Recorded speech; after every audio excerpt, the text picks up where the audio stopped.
طب المشكله دي حلها ايه؟ المشكله دي حلها قوانين قوانين؟ بس. شايف مفيش قوانين اصلا بتحكم الموضوع لا ده؟ مفيش قوانين طبعا.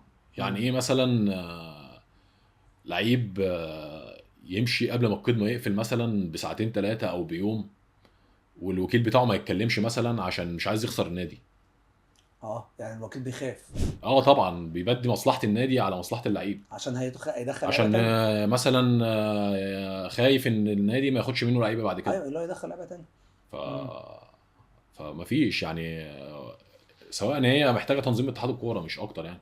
طب انت لو هتقول لي افضل 3 وكلاء لاعبين في مصر من وجهه نظرك انت، مين؟ من الناس اللي انا اتعاملت معاهم، او اللي انت شايفهم. تمام. يعني انا ما مين اقول لك اللي براحتك. انا او اللي انت عملت معاهم. تمام.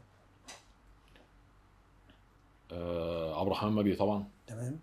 بس هو دلوقتي خلاص ما بقاش وكيل يعني. انا اكلمك لما اما انت كان. اتعاملت معاهم. تمام. اه عبد الرحمن مجدي.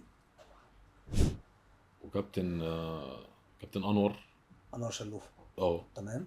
بس ما بس كده. الباقي كله. كله بقى، ما انت فاهم بقى. اخطف واجري. اختفى وجه.